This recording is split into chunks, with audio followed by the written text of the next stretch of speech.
Welcome back everybody, friends and colleagues. My name is Robert Doman, and in this GB Studio tutorial video, we're going to be talking about Gumpy Function's Let's Build a Platformer GB Studio course. Currently, he's up to lesson 13. I don't know how many lessons there will be. I'm sure it'll go until he's taught us everything.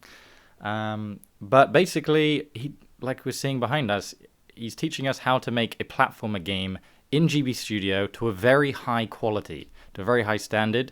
It covers all the bugs you might face. It's about the Platformer Plus plugin. Regarding the Platformer Plus plugin, I believe that GB Studio, the next version, will have the Platformer Plus plugin built in. I've made a video about it before, talking about how you basically can't make a platformer game in GB Studio, a good one, without the plugin. So this course teaches it, and also it will be part of GB Studio, the next version, I believe.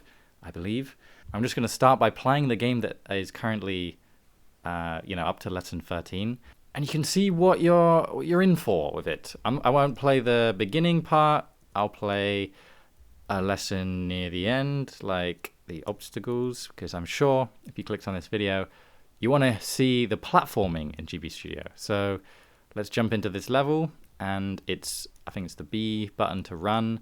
You can double jump with A, but it's Z and X on the keyboard.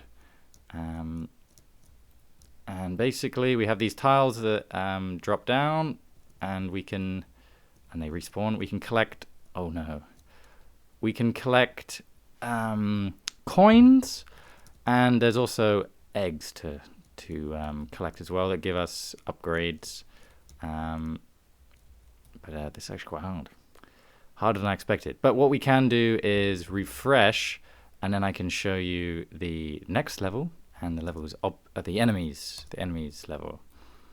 So let's go into this one, and let's do it. Ooh. And as you can see, there's a lot of juice, there's a lot of effects, like when we land, there's particle effects. When we jump on things, it's particle effects. It's just a very high quality example of what you can make in GB Studio, and all of what he's showing us is optional, right? You don't have to have, for example, the run button or to have enemies. It could be a story game. You don't have to collect coins. You could collect something else. You could collect loads of different things. You see, there's stuff across the bottom about how much stuff we've collected, and then there's a shop and menus, and all of this is available to see exactly how it works. So now I'll talk about the actual project. So let's jump into GB Studio, and this is the version that's up to lesson 13, and beyond lesson 6 you have to pay for, which makes sense because this is a massive undertaking. But everything up to lesson 6 is free, and that includes the first platformer scene type, and talking about Platformer Plus as well. So basically, we have access to this game, and we get to follow along with how it's made. And in each lesson, there are files that we get that teach us about how it works. So if you've never seen GB Studio before, the first 2 lessons are about basically getting you up to speed, like knowing what the hell you're looking at, and being able to click around and be familiar with it. And then beyond that, they're more about the actual design choices and stuff like that. So looking at what the files he actually gives us here, we've got the course introduction. So it's a PDF talking about how, and why he's doing it. And then the course glossary outlines everything you'll learn in the 13 lessons. It also has a guide on the engine and ejecting the engine, making your own plugins and editing variables that aren't normally available to you in GB Studio Basis or Basic. So there's more than enough information here to help anybody who might need it, and that's just in the free bit, right?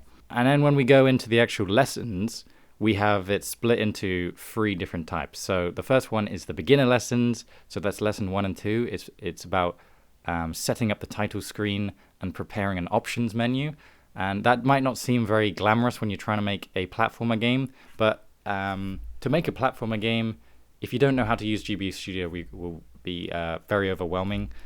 So by making an options menu and a title screen, you are clicking around, getting to grips with GB Studio before it gets overwhelming with everything. So by starting small like this, it's very smart. Okay, it might feel like you wanted to make a platformer game, but there's more that goes into game development than just making a platformer game, right? And then in the intermediate lessons, we have implementing and tracking options. And this is carrying on from the idea I was talking about before, like planning is extremely important in game development. On my channel, I tend to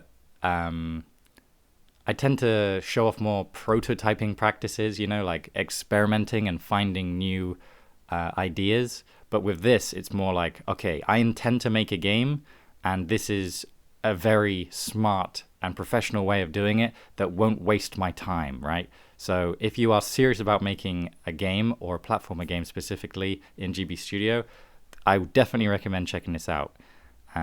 We then have lessons on implementing cutscenes, which we just had the cutscene jam hosted by Tronimal. And so these skills will be transferable to other aspects of your creative GB Studio life. We have the player animation states and the platformer scene, and then finally the Platformer Plus plugin. And I have to say as well, when it gets into the intermediate and advanced lessons, these PDFs aren't actually the lesson. The lesson is inside GB Studio. So, for example, let's go to lesson 6 here, the Platformer Plus plugin, and then let's read what we have to do. So there's an overview, and it's all of the things that we explore in the lesson. And as you can see, each lesson has quite a lot, right?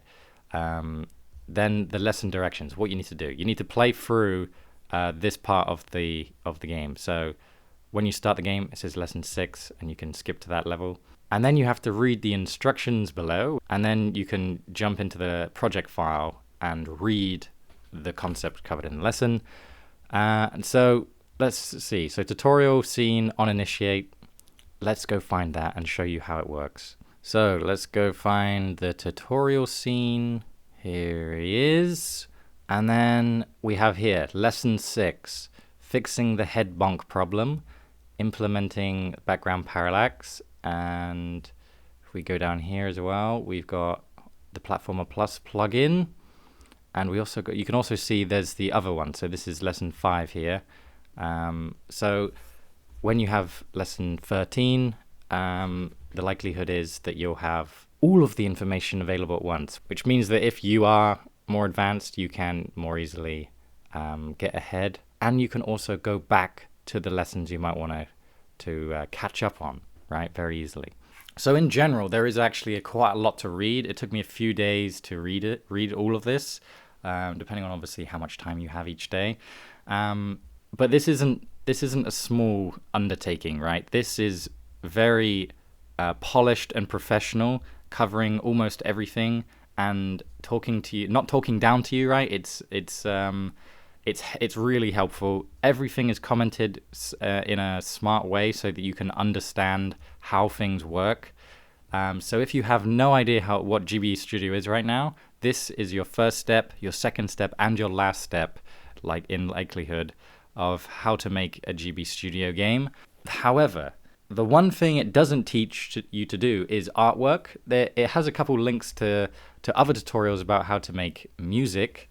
However, it doesn't talk about how to make artwork, which is a different undertaking in itself. But although it doesn't teach how to do art, it gives you examples of the art and how you use them so that when you do go away and make art, you know how you should be making them.